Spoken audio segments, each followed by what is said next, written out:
Hello and welcome to the Metabolic Balance Stories podcast. So I'm Cherry Wills, I'm your host, and I manage the program for Metabolic Balance in Australia, New Zealand, and recently I've started help supporting coaches and practitioners in the UK and Ireland as well. And I've been creating this podcast now for almost a year. It's very exciting in the fact that we've had I think this is our 53rd episode. And I've had so many wonderful conversations where I ask the questions. I ask how other people have done their journeys and what metabolic balance has achieved for them and how it's transformed their lives. And I love hearing stories. I love hearing why people love metabolic balance in the way they do. One of the things that I'm often then asked away from the podcast is sort of, what's my story? Why do I keep on using metabolic balance? Where's my passion come from?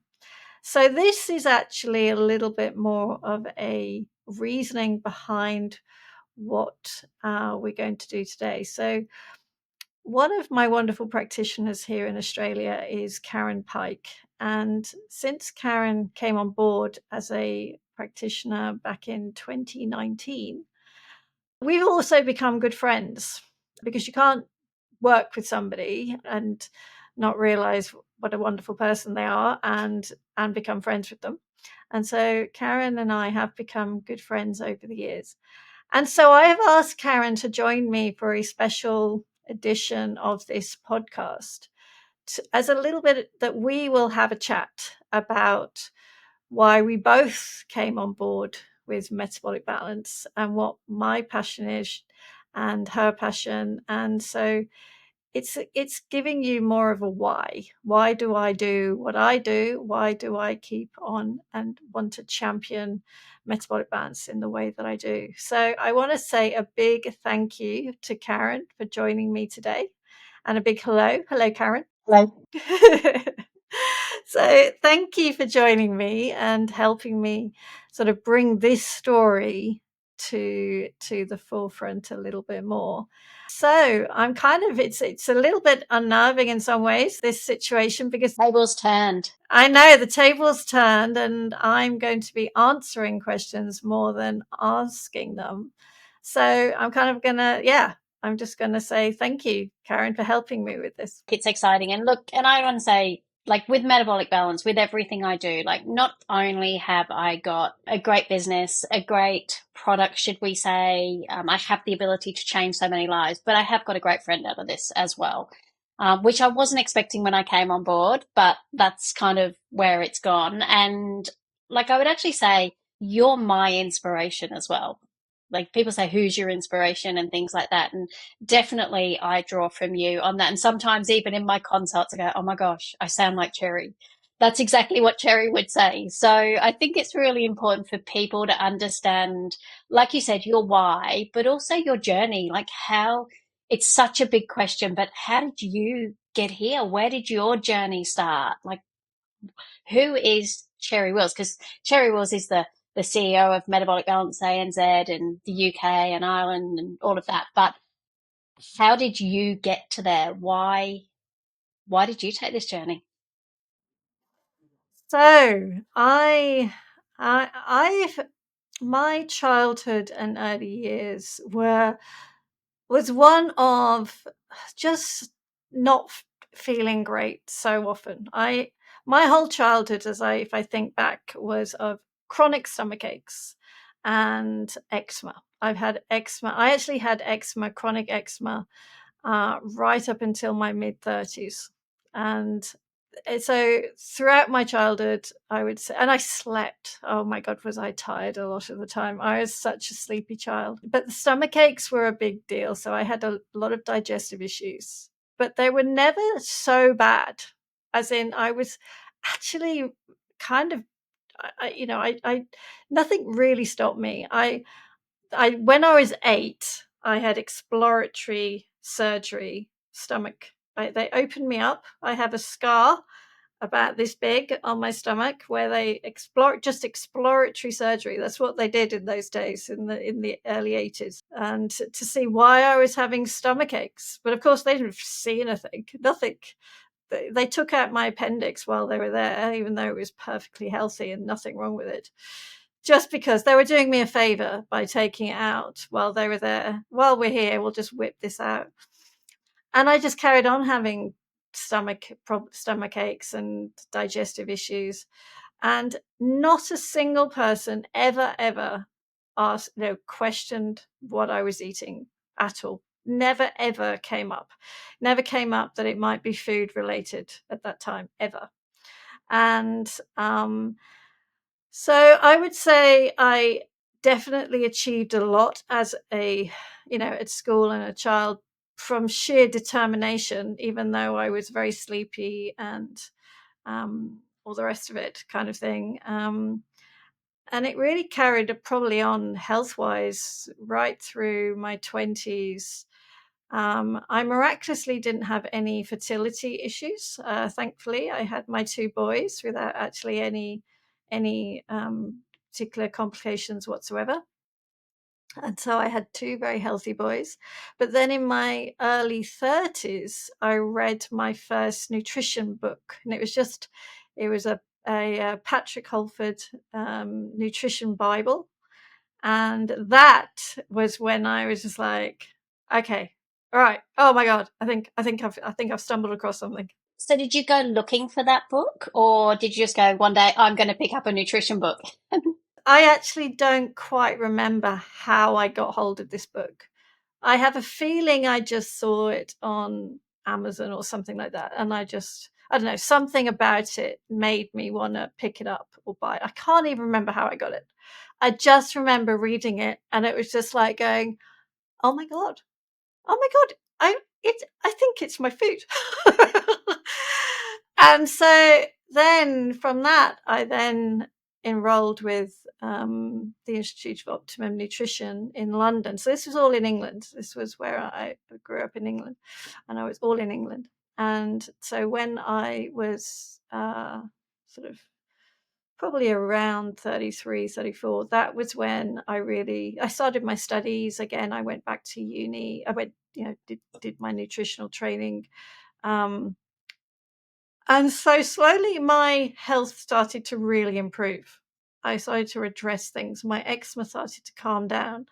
And that was also when I also went to see a nutritional therapist as a client myself. So I then was told at that time that I was, she thought I was wheat intolerant. And nobody had ever said that wheat could have been an issue up until that point.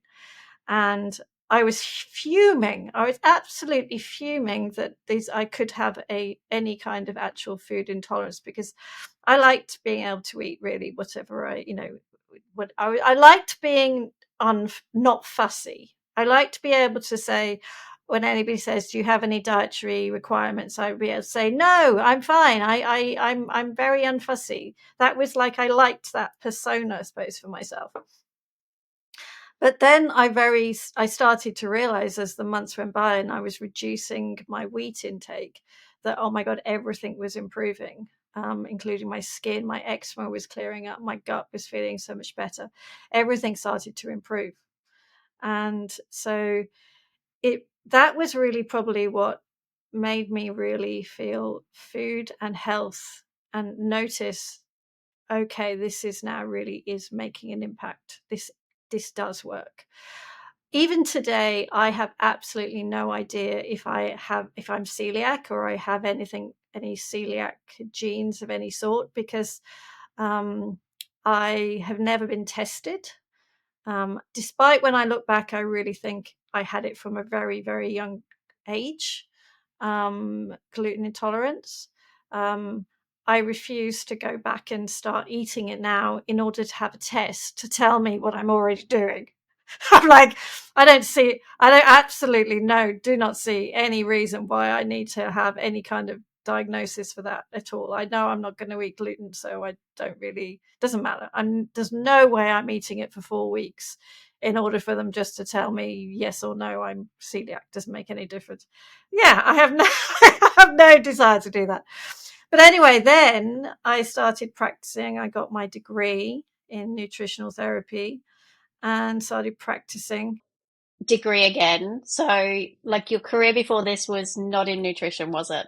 Oh no, that's yes, no. It was quite I mean, like that's also kind of interesting in some ways because my first degree was in well, color chemistry, and then I did a PhD in color physics. And my PhD was in human observer differentiation of car special effect colors.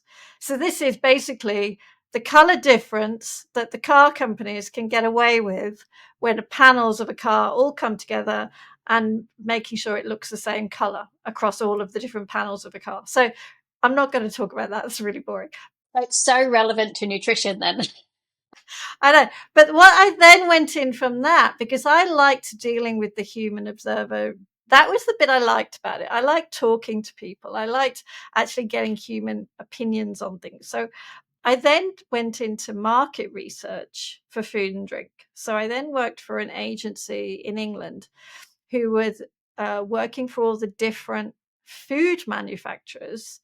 And we then would ask consumers, people eating these foods, what they thought of them. We would have different sort of samples of a food or a drink, and we would do the market research. And then we would feed back that to help the food developers tweak the food so it would become more desirable.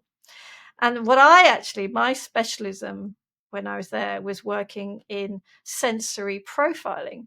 So I then worked with the the professional tasters at Reading University. There was a panel there, and we would employ that panel of professional tasters to taste all the different foods and then score the foods for the different attributes. And then we would give all of that to the food manufacturers, and they would then tweak the foods so that they became more desirable, more mouthwatering, more edible. Basically, it was helping food companies create more highly processed foods that would mean that we carried on snacking more and more and more.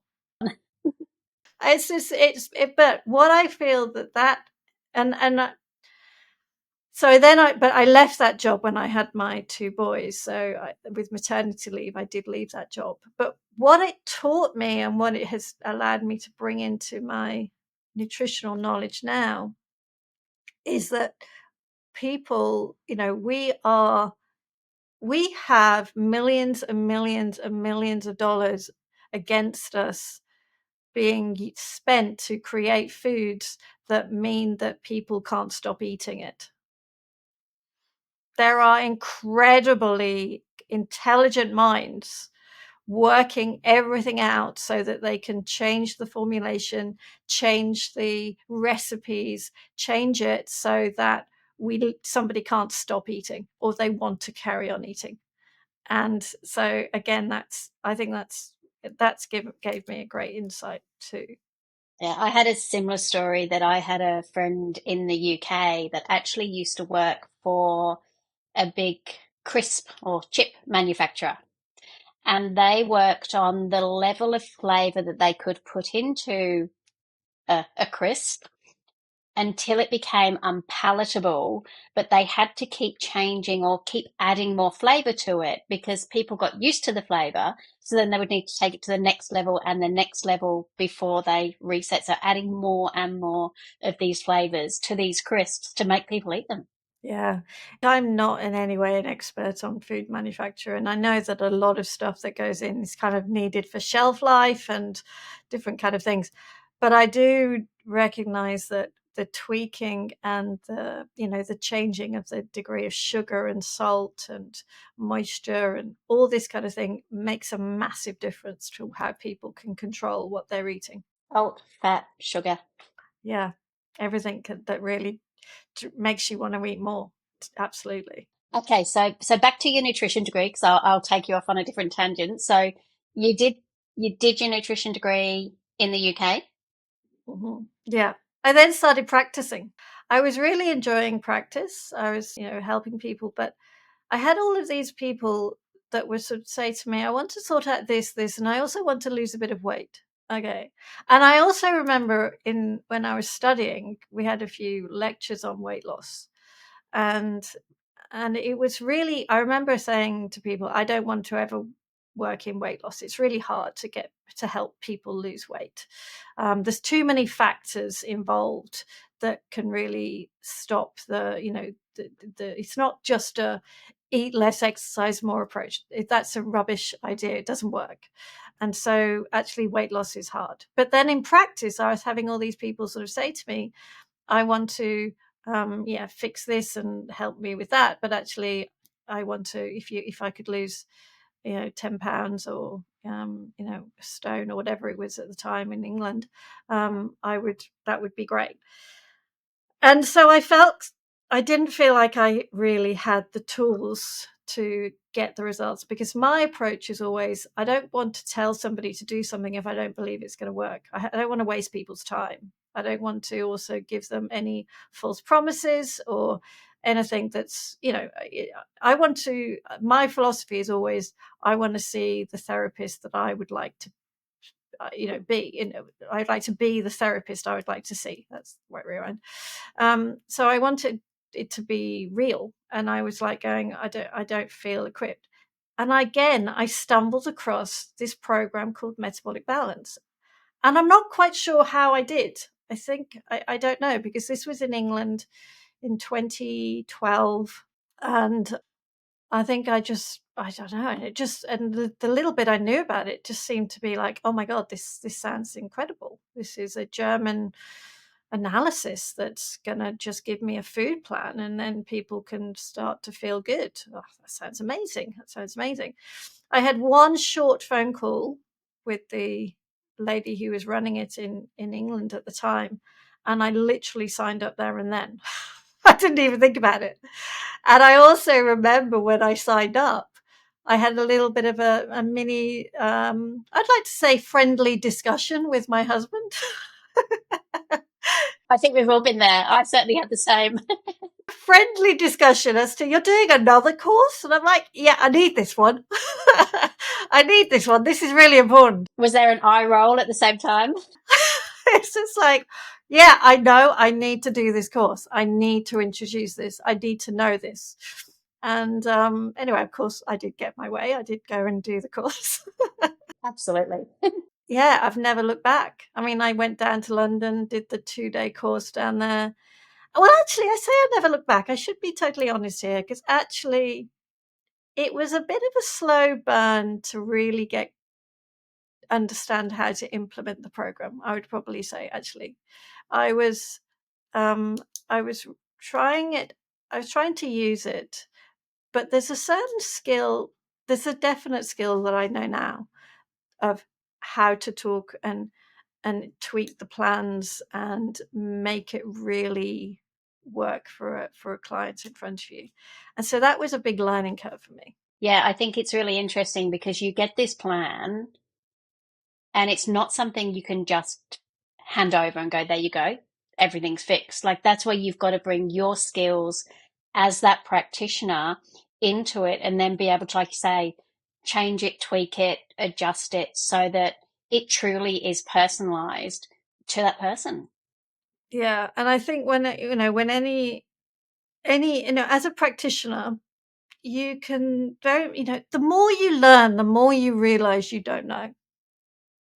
I have been learning now nutrition for close to 17 years, and I still learn stuff all the time. The human body is the most amazing machine that is incredibly intricate, and how each individual person responds to foods, responds to any particular situation, you learn all the time.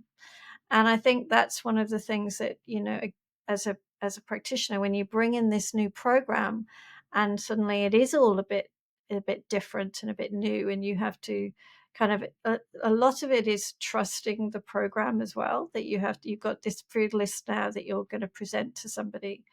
And you want to instill more trust as well, that this person, for your client to say, yes, I'm following it, and I'm going to give it a go. And it took me a while. I didn't have too many clients in my first year, and then we moved to Australia. And then what happened? Like, because obviously your business then was in the UK. You'd set this up in the UK. So yeah, everything closed down in the UK completely. My husband and I, we were just approaching 40. You could totally say it was a bit of a midlife adventure we decided to have. We had no ties to Australia whatsoever. We have no family.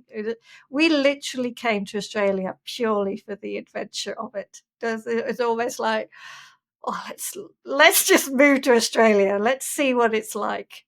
We we well, we had when my two boys were 9 and 11, and it seemed the perfect time. They were just the right time to move schools. They hadn't started senior, the secondary school in the UK at that point, and we moved. And I'm not saying it's all been wonderful, because you miss family, you miss friends, you miss family and friends. That's the biggest thing. That's the only thing really I miss. Um, but oh my God, we've loved living here in Australia. It's been the most amazing adventure. It's a beautiful place a country to live. And I still often feel like I'm on holiday here. I honestly feel like my day-to-day life can also be like it's being on holiday. I love it. It's crazy. Like so obviously I'm from the UK as well, here a lot longer than you. And even I think we were somewhere the other day and there was this big group of cockatoos just sitting there. And I just looked at them and went, oh my gosh, there's cockatoos. Like no matter how many times I've seen them, it's like, but they're real, they're here. Like it just gives this kind of, yeah, difference to being here. Okay, so you picked up, came to Australia, and then what? So yeah, for probably the first year of being here, Alec was working, and I was a mum primarily, creating, just being at home. And I started to dabble a little bit more in nutrition, and I set up my practice again properly towards the end of 2014 in Cleveland. And I started to use it. And at the time, I was the only practitioner in Queensland that had metabolic balance, that was trained in using metabolic balance. There had been somebody. So metabolic balance was, when I arrived in Australia, it was being run by a cardiovascular surgeon down in Adelaide, I believe, and he and his wife had the license for metabolic balance. So this is how I think it's really good to be fully transparent how this works. So metabolic balance is a German program that is created in Germany, and the headquarters are all in Germany. Then it's just purely a nutrition analysis. A single person or entity has the exclusive license for different areas of the world, and they are then in charge of the program, and they train up the coaches, and they manage the program in that region. And that's it. That's the full structure of it. When I arrived in Australia, it was, as I said, this cardiovascular surgeon who'd heard about metabolic balance and was taking it on as a bit of a side hustle, you could probably say, a bit of a hobby job for him and his wife. And he was very good, but equally it was very much his second or third kind of thing. So there was no focus, and when I turned up, there was no training, but I was already trained, so I could just start using the program and getting nutrition plans for clients just directly without anything extra. But I was the only person in Queensland that could use this program. And that was why I built my business so quickly, because it's word of mouth. As soon as you start helping one person, then their friends, about word of mouth. Absolutely. It is such an incredibly powerful. I think I had some clients today and one client came and said, oh, has such and such called you yet? Has such and such called you? Oh, I've spoke to this person. This person's going to reach out as well. So yeah, the program in itself is incredible. So you will get them. Yeah. So I had clients, traveling across Brisbane, coming up from New South Wales to just do the program with me, and I loved being just a coach practitioner, just in that respect. It was good, I was just doing my thing. But then in 2017, I get an email, and I still remember it was something like the 5th of January. I'm sure it was the 5th of January, 2017. I get an email saying that this surgeon and his wife have decided that they don't have time anymore to do the Metabolic Balance program, and they're giving up the license, and it wouldn't be available in Australia anymore. And I still remember this almost like heart stopping kind of, oh my God, but what about my clients? I've got clients who need plans. I literally was just like, this sudden, oh my God. And it took me all of about 60 minutes before I kind of pulled myself together. And I just go, okay, I've got to sort this out. So at this stage, how many practitioners? I know you said that like you were doing it. They obviously were in Australia. Were there any other practitioners trained at this stage that were using it? I believe that they had trained up around 30 practitioners, but I don't actually think hardly anybody was using it. There was another lady, there was a few coaches I think in Victoria, who were using it a bit. But it was, yeah, I think I had become the main practitioner that was really using it on a regular basis, as in I was using it with nearly all of my clients, and really just buying, 4 or 5 plans a week kind of thing. I was properly using it kind of thing. Um, so I got in touch with Germany, and I just said, hey, what's going, I need to get access to MB. I need to make this work. And then so within a few days, I'd kind of got the pathology access sorted out for myself. I'd chatted to head office in Germany, and I was okay. I could now use it. And then it was a case of, they were, talking to the CEO at the time in Germany. Well, who's going to take over have the license now for Australia and New Zealand? And I was like, okay, well, I'll help you find somebody. So this is literally what is it. Honestly, I was very happy just being a practitioner in clinic, and I was like, well, I'll help you find somebody. So I remember contacting all of these big companies across Australia, trying to get somebody to talk to me, to say, there is this program from Germany. It would be amazing if your business took this on. And I contacted some of the big supplement companies, but nobody would talk to me. Nobody would return my calls. And it's almost like they hadn't heard of Metabolic Balance. So, okay, well, that's got this, so nobody would. So then, cut forward a few weeks, I'm like going, Conversation with the husband? yeah, I was just like this, okay, I've just got to do it then. And it really was, okay, if no one else is going to do this, I have to do it. This program is amazing. Australia needs this program. I have to do this. So then I took on the license, having really not knowing what I was doing. So that was 2017.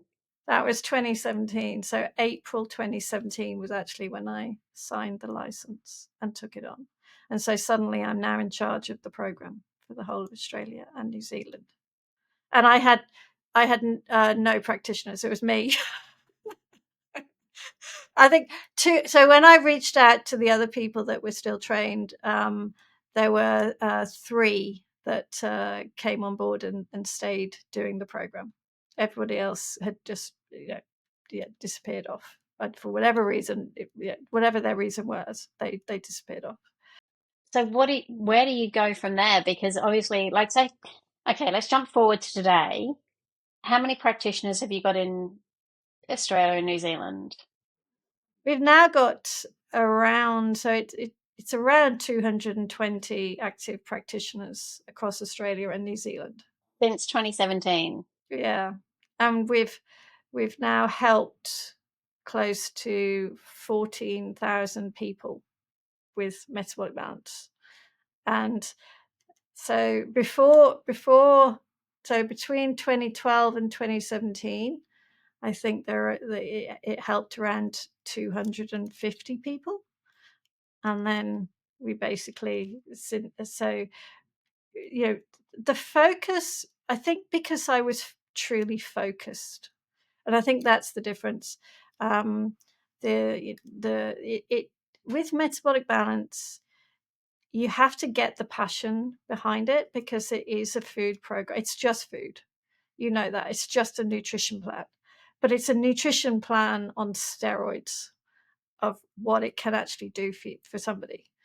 And I think because I had been an MB coach using it in practice for so long, and I'd seen the results, and I kept on loving it. I love talking to people and just hearing them have a win, have something good happen. It is amazing. It's truly amazing. When I started doing the training for MB, I wanted to empower all of the coaches in the way I would have loved to have been supported myself. And that's really where I made the decision at the very beginning that I wasn't really going to hold back on I was going to give all of my knowledge, all of my expertise. I was going to help every practitioner to the best of my ability, just to be able to help that person in front of them, because I can't help everybody. That's just not possible. And it's quite funny, because I remember a client in 2017, when I told a client of mine that I'd taken on this license, and I said, yeah, I'm going to be training up other people to use MB. She actually looked at me going, oh, that's such a shame, because you're not going to have you'll other people will be able to use it, and it won't be exclusive to you anymore. And I was like, exactly, isn't that amazing? She was always seeing it as though it was somehow a negative. And I was like, I had to say, no, this is an amazing thing, because the more coaches we have, the more people can have access to metabolic balance. Absolutely. Like it's incredible that we have so many practitioners that are trained in it. It just means that we have the ability, we are blessed to have the ability to change that many people's lives. Like if you're doing it on your own, you physically can't do that. So, yeah, not replicating you, because everybody is unique and they bring their own things to it. Yeah. Wow. So that's kind of what has brought me, and I should probably just add, just from the beginning, when you said about my own health, when I did the training back in 2012, I did my own plan then, and it was that plan that really transformed my health personally too. And I think that was where it really, there's something in this as well. And I think the knowledge I have, because I've helped now so many people, I know precisely that if I hadn't discovered nutritional therapy first of all, and then I hadn't discovered metabolic balance, my health would be in a completely different place. As a woman in her 50s now, I would be in a completely different place than I am today if I didn't know what I know, and I hadn't actually looked after my health over the last decade, just with what I've done. It's amazing, isn't it? Because, like, a similar story to you in that sense, that I'm not sure whether you remember when I reached out to you. Although I was looking for something to help me get results with my clients, I was probably seeking something to help with me. Because even as a nutritionist, I'd had the training, I'd done the degree, I was still doing the research, I was implementing things, and on paper, I always say even to my clients, I say, if you looked at my diet on paper, you would go, there's nothing wrong with it. And I was tired, I was sluggish, I was overweight for feeling good about myself. I could go back to bed. And I remember, again, talking to the husband, I want to do more training, rolling at me going, what's she going to make me do now?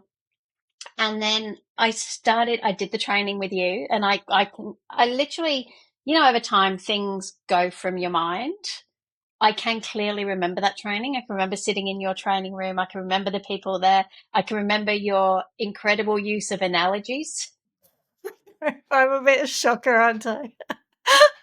which are great because I actually use them and I go, oh my God, that's a cherry. It's a cherryism. We need a book of cherryism analogies to actually add, so people can actually understand these. But I remember all of that. And then I remember I was actually nervous to do my plan. And I was nervous to do my plan because it was so early on. And I remember what you said, and I remember all of the talk you said, but it's like, what aren't I going to be able to eat? I probably still came into it with a bit of probably a negative thought as opposed to that, oh my goodness, I get to eat these incredible foods. It's, hang on, I don't want to have to change this. But I think through talking to you as well, it was, well, if you don't change, you're not going to get a different outcome. So you can still keep continuing to do the same thing. But then I went, no, I'm 100% in. This is it. I mean, you know me, I'm a bit determined when I need to be. So it's like, if I'm going to do this, I am doing it. And I could not believe how quickly I actually felt different on eating foods that I would never have considered eating, but were the right foods for me. And didn't have the gut issues to where you were, but I truly believe now, what's that, 2019? So I think it was December 2019. So I've done that kind of full period and I've never felt better. I know, and I think it's just one of those things that what's so good for practitioners to when we can realize that you can give all the generic advice in the world, but until you really get down to the true analysis of what's really happening, you can't give truly personalized advice. And why I rely so much on the metabolic balance analysis to really change things for anybody, and myself included, because I needed a new plan last year because of for the menopause. So it's not even that, you always have to recognize what's going on, and then you use the program, the analysis as a practitioner to get the best results, either whether it's for yourself as being your own client or your client in front of you. Yeah, definitely. I think I've had 3 plans. And they were, yeah, all incredible to kind of get to there. So Yeah, at the time they were the right reason for that time, and that's where, yeah, because I've got 4 plans, but that's really because I had one from the UK, and then I had a new one when I arrived. I had an Australian one when I arrived in Australia, and then I had one in 2018, and then one last year. Yeah, so yeah. as for your life now, so I know the words I use with my clients when they sort of say, so what do you eat? How do you do it? And I class myself as living a metabolically balanced life. So that's how I still keep feeling the way I feel, bringing energy and things like that. So what about you? What do you do now? Like, what do you still like? Do you still eat exactly as that plan? How have you changed it? Like, what does future look like? I would say I would describe it the same way. I eat so I'm truly balanced in the day. So I know I remember when, for example, when I was at university back in my early 20s, I remember fainting on a regular basis because I had such poor blood sugar control. I'd be so lightheaded. I would skip breakfast. I would do all sorts. Had such high sugar. I had terrible meal schedule. I ate bad. I ate like a typical student, okay, who didn't know any better. I was a typical student and would skip meals and would eat a lot of sugar when I did eat stuff and all sorts, that kind of thing. And I know now I have to have 3 meals a day. I protect my breakfast, I protect my lunch hour, I protect my dinner. I make sure I have 3 meals a day. I make sure I hydrate. I don't know if anybody knows I'm drinking here from a mug. This actually is pure water in here. I just drink hot water. I love hot water. I love hot water because I like holding a mug. I love holding a mug. I have to drink too much tea over time, but I don't want to drink tea with milk in anymore. I want to hold a hot mug. I like my mugs, so I drink a lot of water. I I know the style of food that works well for me. I know the proteins and the veggies. I do have Bickies chocolate biscuits every now and again. You will happily, catch me eating all sorts of, like some chips and, crisps or whatever, and when I need to, but I don't snack on general. I never snack during the day because I don't need it. And then I just, I focus on my when I need to reset, and I think that's possibly the key with learning your foods and learning from your plan. You then have this lifelong knowledge of when to focus and reset and when you relax. And it's this, I maybe do a full MB reset every 12 to 18 months. And rest of the time I know what I can do, and now I have also I actually love being in my 50s because I'm actually of that. I don't mind if somebody doesn't like the fact that I say what I want to eat and do what I want to do. I'm like, I have my boundaries. I know I can't eat gluten, so if I have to ask in a restaurant for a gluten-free option, I do that very nicely and gently, and everybody helps me, and it's never ever been an issue. And if it is an issue, well, it's okay, fine. It doesn't matter. I'll go somewhere else. It's not an issue. It's just not an issue. And everybody knows me. You've only ever known me eat gluten free, haven't you? Everything is always, and I think when you are open and relaxed about what you need, everyone else is supportive of it too, because that's what I need for my own health and my own well-being. 100%. Okay, so random questions. I'm going to ask you some really random questions so we can get to know who Cherry is. What's your favorite song? Oh, my favorite song. I love The Killers. I love Brandon Flowers. Yeah, actually. I mean, I'm not like a 16-year-old having a crush yet. Sorry, I should just. I'm not ridiculous. You're not in the mosh pit. No, I'm not. I'm definitely not. I like a comfortable seat. 100%. I do like nice things in life. Yeah. So no, I'm not going to be in the mosh pit. But yeah, I love The Killers. Yeah. Okay, have you got any hobbies? I think I know the answer to this one as well, but Yeah, you do. I love my pottery. I have for the last 5 years. I've been going to a pottery class, and it is such a gentle hobby. As in, I am never going to be a professional potter, but I love making things on the wheel now. And sometimes they work out, and I can make a nice mug and a nice bowl, and other times it collapses on me. And again, it's a very relaxed affair. So I'll have lots of slightly wonky bowls and mugs, and I believe you've even got a few of my slightly wonky bowls in your cupboard. I will send you a picture of my goat's yogurt and my blueberries that I absolutely love having my breakfast out of. Sitting outside, so you can add it to the comments in the podcast to show people that I've got one. Yeah, the cherry bowl. That's what it. Yeah, people. But there's many people with slightly wonky bowls. The world needs more slightly wonky bowls. Yeah. Favorite movie?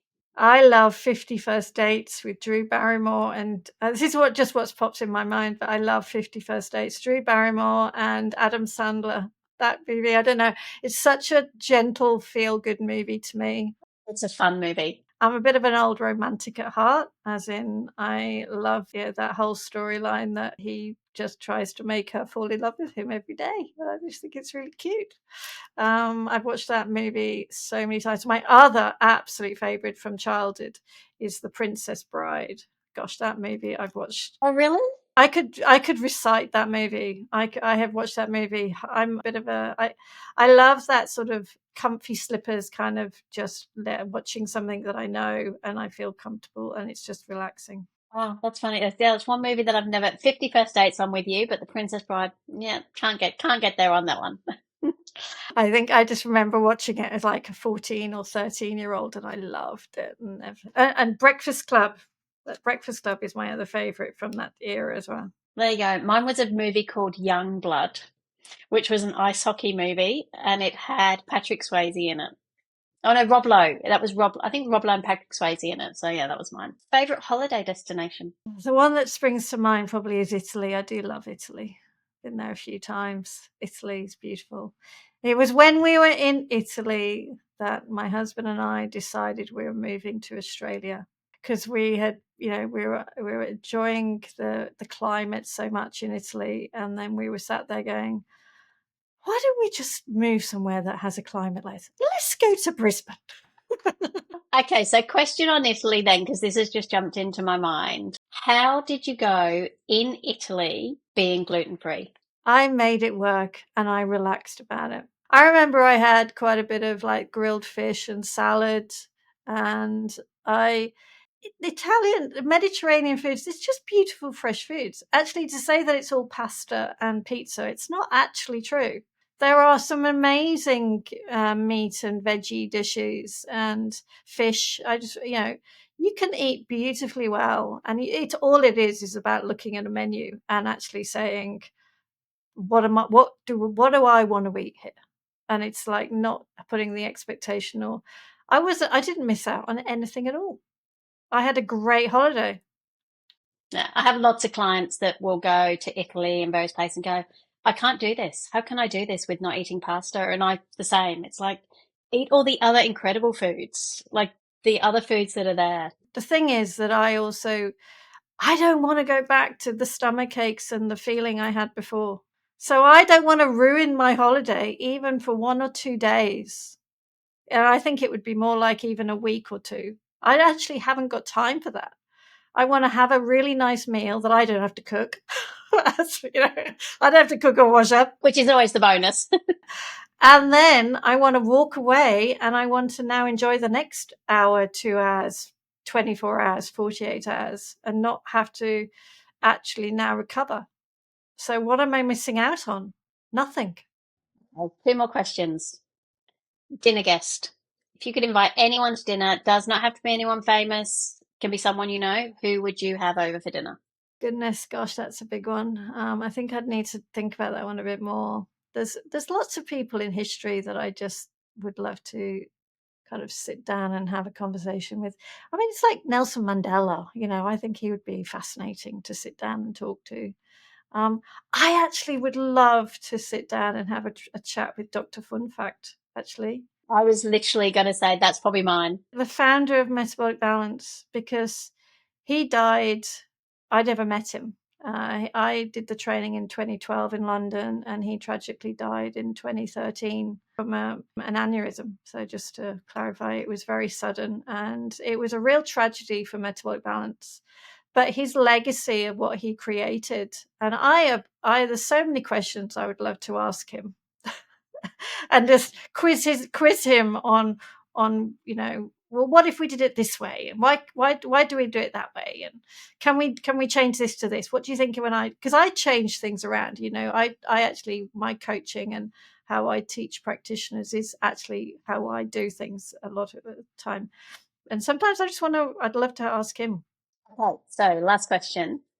As a 30-year-old, you picked up a nutrition book, which completely changed your life and where you ended up now. What book would you recommend? Have you got any book recommendations? Do you know, I don't know why I'm probably thinking about this. This isn't actually a book recommendation, because it's a book I remember that actually did also change, and is one of the reasons why I said yes to my husband to actually say, well, let's move to Australia, because I actually was really reluctant to come. For 20 years, he'd been trying to get me to come. That was because we'd been together. So it was only just before I was 40 I said yes, but we met early 20s. I read the book by Danny Wallace called Yes Man. And Danny Wallace is a British comedian, and it's actually sort of a supposedly a true written account of a bet he had with a friend of his, that he would say yes to every single question that he was asked, or any suggestion. He would just say yes for an entire month, I think. And it's an account of what happened to him over that month. Now, this is not a great literary piece, okay? It's an amusing book. It's a terrible film. It was created into a film with Jim Carrey, and I do not recommend watching the film. Do not watch the film. But the book was what made me open my mind to say, I need to stop saying no to things, and I need to say yes. And that's one of the things that I actually wish more people would do, to thinking about what they could do to do things differently. If somebody recommends, I don't know, giving something a go that isn't, just say yes. And I wish so often, there are so many times actually over the years that various clients or practitioners or doctors have said no to either doing metabolic balance or doing, actually investigating this further. They've just kind of gone into either a fear space or I don't understand that, so no, I'm not doing that. And that, to me, it's a closed door. You just close the door. There's nothing can change. You've just said no. And so when I read that book, it suddenly goes, I need to say yes more. I want to say yes. And so that was what led me to say yes to moving to Australia, actually, and yes to other things that have opened. It's ended what saying, yes, I'm going to take on the license. Yes, I'm going to do this job now. Yes, yes, yes. And that has changed things massive. That's, I wouldn't be anywhere where I am today if I hadn't said yes. Wow, that's cool. I'm going to have to get that book out and have a read of it, because it is like, it's truly like, it's so true with everything we do. Like, obviously making the choices to then come to Australia. Had you not done that, we wouldn't be sitting here today. But then even going back to like metabolic balance and the clients and things like that, even when, like, I guess even the clients we have that change people's lives, when they sort of talk to other people, it's like, what's a phone call? Just pick up the phone, just understand. And it might not be the right thing for you, and that's okay. But you've taken that step. You've said, yes, I'm going to do it, as opposed to no. It closes the door. It's like turning the lock. And turning off the lights again. It's like, the power of yes sometimes. I mean, there's a power in no as well. Keeping boundaries. We could talk all about that as well, because there's, I said no to gluten finally, kind of thing, and that changed my life too. But yes to the learning and the opportunity. That's what I say, probably. So it's funny how that book. It's a very quick read. It's not a literary masterpiece, but I found it, and I haven't also read it for like probably 25 years. Okay, so when I download it now from Amazon and I read it, I go, seriously, Cherry? Yes, I'm sorry if that's the case. This was what defined your move? Gosh, you never know. But I mean, there's loads of other fantastic books out there that I could also talk about. But yeah, that's probably just the one that jumped into my mind when you asked the question. Awesome. Wow. Cherry Wells. We now know you a little bit more. Well, thank you for joining me. That was more painless than I thought it would be. So thank you, Karen. No, that's really cool. And look, and I'd like to say, yeah, thank you. It's yeah, thank you for sharing your story as well, because you get so many people to share their stories and we can see the incredible things that can happen. But by sharing your story, people can actually understand a lot of our why as well now, why we do it, because your passion has led to that as well. I think my why is, it's literally, I see so much suffering and ill health that when I just know, if you just knew what your food was, it could be so different. And I just can't help but keep on trying to get that message out. Just talk to an MB practitioner, become an MB practitioner so that you can help people to know their foods, because people just need to know. They don't need to be beholden to endless rubbishy kind of supplements or anything. Like there's so much rubbish out there. And that's it. Like we're changing people's lives through changing their food. And it sounds so simple, and it's not simple. Like there's obviously analysis and everything else that goes behind it, and then the skills of the practitioner. But we're not asking them to consider anything else. It's like, let's consider changing the foods that are right to the foods that are right for you, that are going to make you feel great. Just learn it, and then you can get on with your own passions in life and look after your own family and have a much nicer life. So there we go. Thank you, Karen. Amazing. And if you want to learn more about metabolic balance, I'll just go into my normal little ending for the podcast here. Do check out the website, metabolic-balance.com. You'll find it wherever you are in the world, and it will take you to where you are, and you can find yourself a coach to get going and find your foods. So thank you for joining us, and we'll catch up with you next time.